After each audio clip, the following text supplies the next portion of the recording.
Chapter 2. I seemed swinging in a mighty rhythm through orbit vastness. Sparkling points of light spluttered and shot past me. They were stars, I knew, and flaring comets that peopled my flight among the suns.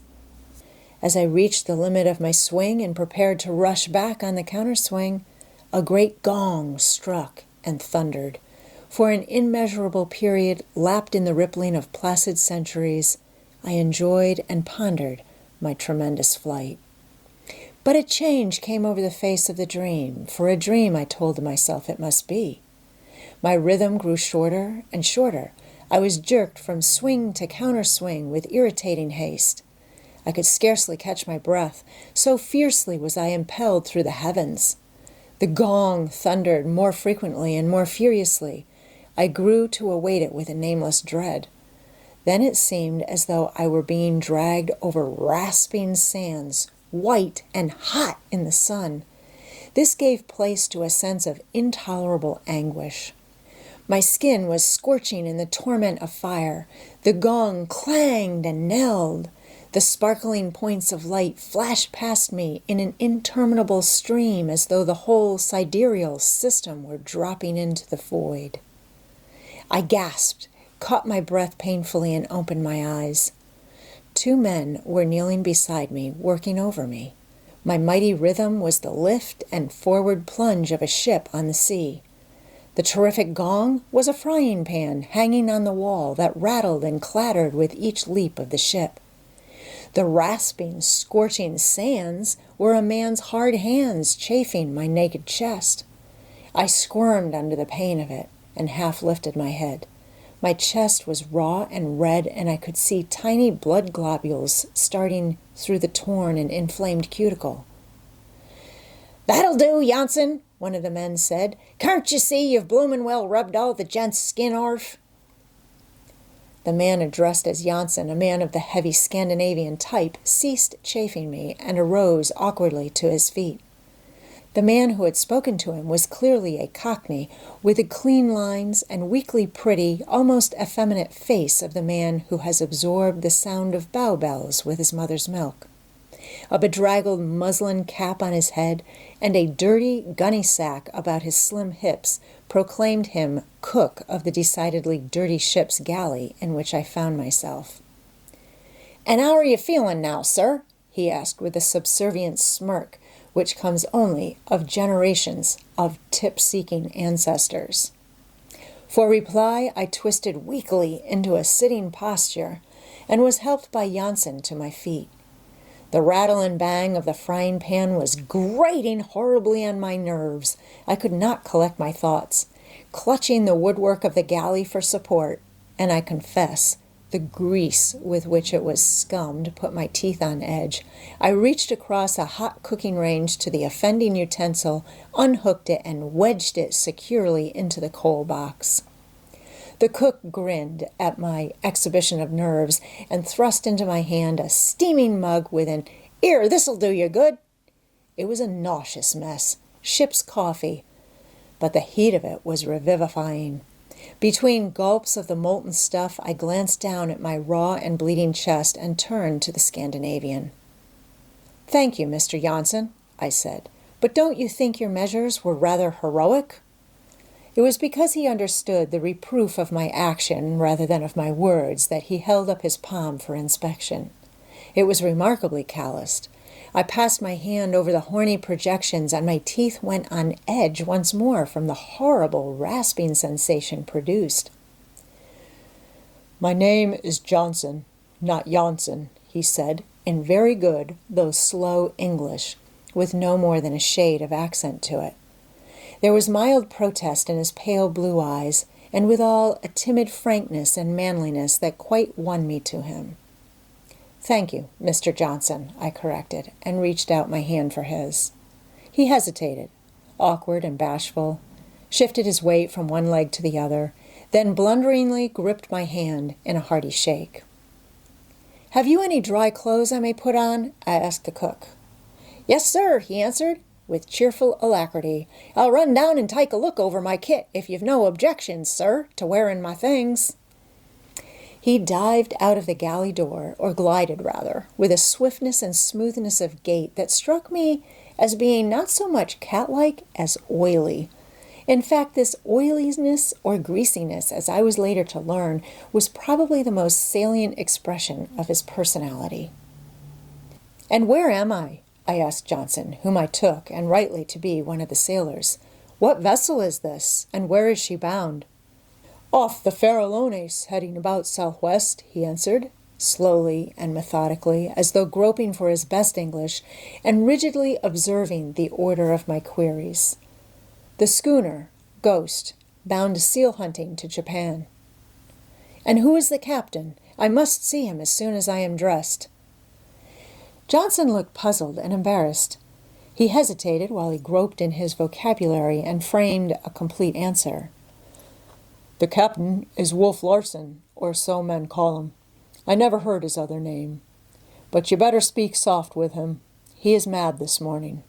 The mate—" But he did not finish. The cook had glided in. "Better sling your hook out of here, Johnson," he said. "The old man'll be wanting you on deck, and this ain't no day to fall foul of him." Johnson turned obediently to the door, at the same time over the cook's shoulder, favoring me with an amazingly solemn and portentous wink, as though to emphasize his interrupted remark and the need for me to be soft-spoken with the captain. Hanging over the cook's arm was a loose and crumpled array of evil-looking and sour-smelling garments. "This was put away wet, sir," he vouchsafed explanation, "but you'll have to make them do till I dry yours out by the fire." Clinging to the woodwork, staggering with the roll of the ship, and aided by the cook, I managed to slip into a rough woolen undershirt. On the instant, my flesh was creeping and crawling from the harsh contact. He noticed my involuntary twitching and grimacing, and smirked. "I only hope you don't ever have to get used to such as that in this life, 'cause you've got a bloomin' soft skin, that you have. More like a lady's than I know of. I was bloomin' well sure you was a gentleman as soon as I set eyes on you." I had taken a dislike to him at first, and as he helped to dress me, this dislike increased. There was something repulsive about his touch. I shrank from his hand. My flesh revolted, and between this and the smells arising from various pots boiling and bubbling on the galley fire, I was in haste to get out into the fresh air. Further, there was the need of seeing the captain about what arrangements could be made for getting me ashore. A cheap cotton shirt with frayed collar and a bosom discolored with what I took to be ancient bloodstains was put on me amid a running and apologetic fire of comment. A pair of workman's brogans encased my feet, and for trousers I was furnished with a pair of pale blue, washed-out overalls, one leg of which was fully 10 inches shorter than the other. The abbreviated leg looked as though the devil had there clutched for the Cockney's soul and missed the shadow for the substance. "And whom have I to thank for this kindness?" I asked, when I stood completely arrayed, a tiny boy's cap on my head, and for coat a dirty striped cotton jacket which ended at the small of my back, and the sleeves of which reached just below my elbows. The cook drew himself up in a smugly humble fashion, a deprecating smirk on his face. Out of my experience with stewards on the Atlantic liners at the end of the voyage, I could have sworn he was waiting for his tip.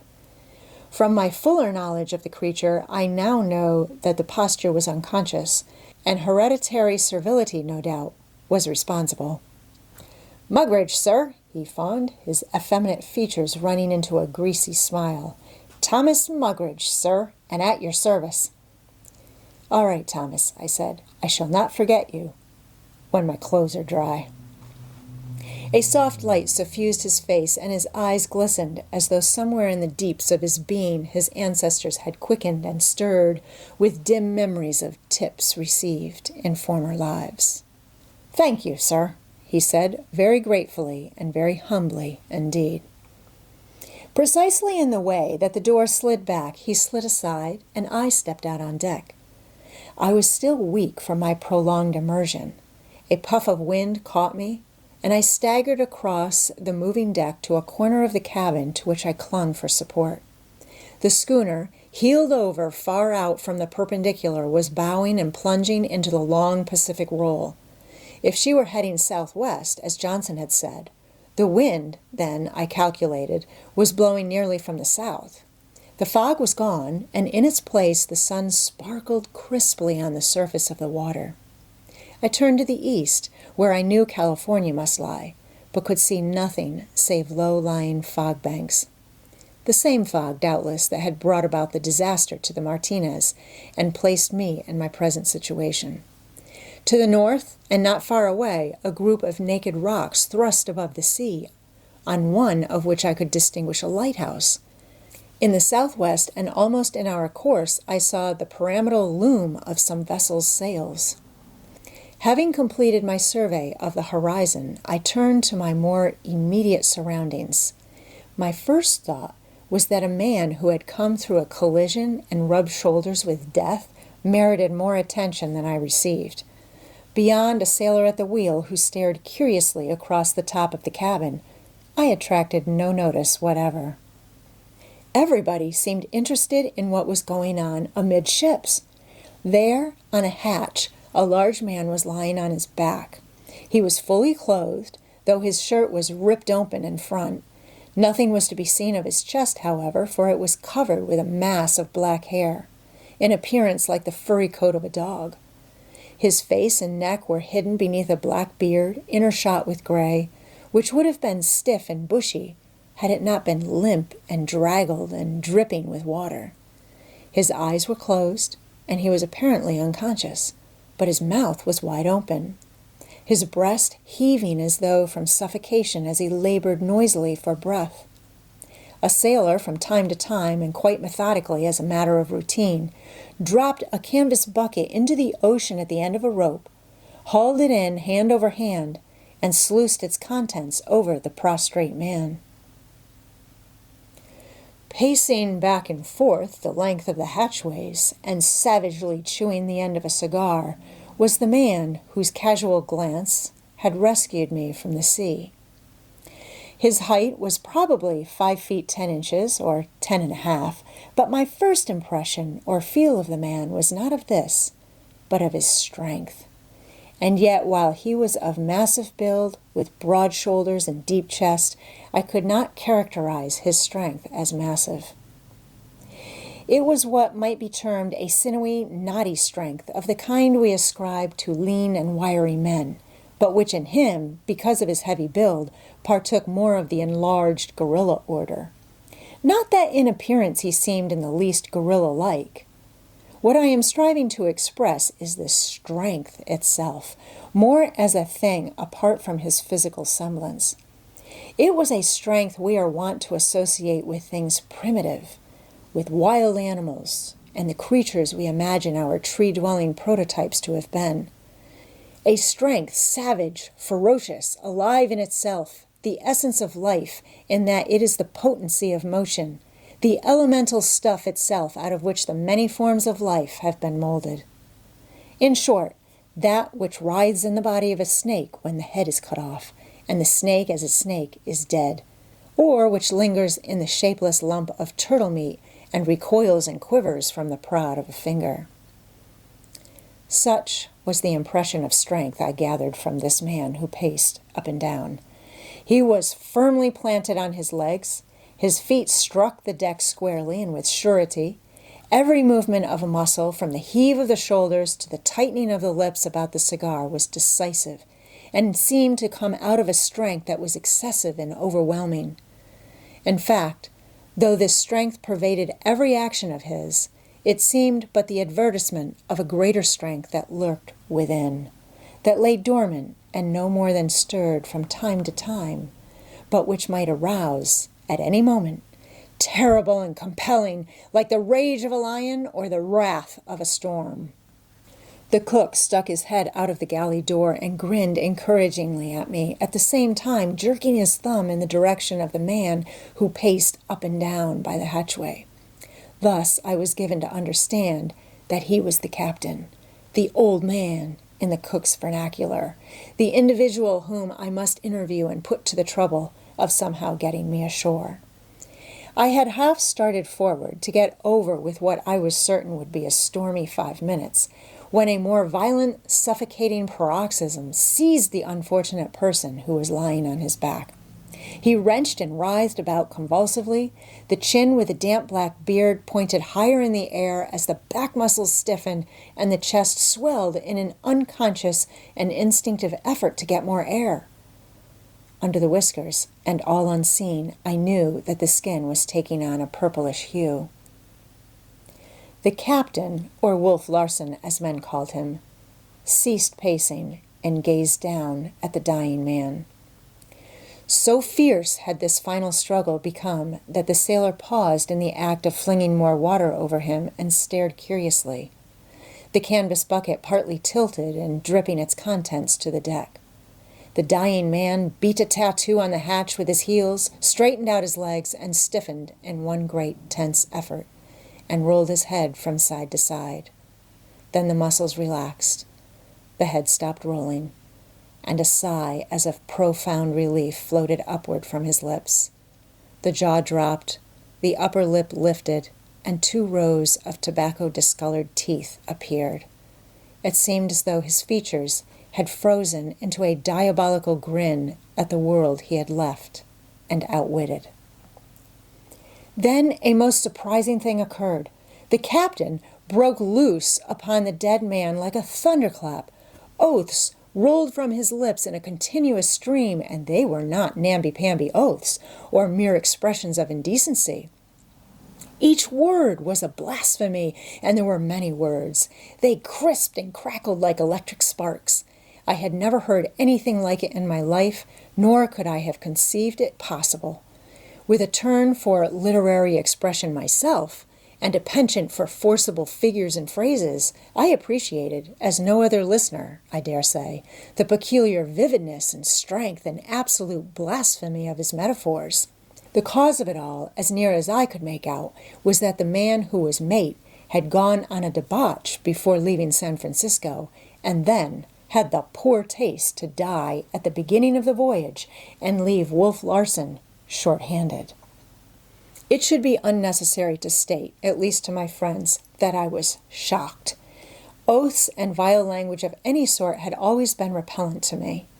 I felt a wilting sensation, a sinking at the heart, and I might just as well say a giddiness. To me, death had always been invested with solemnity and dignity. It had been peaceful in its occurrence, sacred in its ceremonial. But death in its more sordid and terrible aspects was a thing with which I had been unacquainted till now. As I say, while I appreciated the power of the terrific denunciation that swept out of Wolf Larson's mouth, I was inexpressibly shocked. The scorching torrent was enough to wither the face of the corpse. I should not have been surprised if the wet black beard had frizzled and curled and flared up in smoke and flame. But the dead man was unconcerned. He continued to grin with a sardonic humor, with a cynical mockery and defiance. He was master of the situation.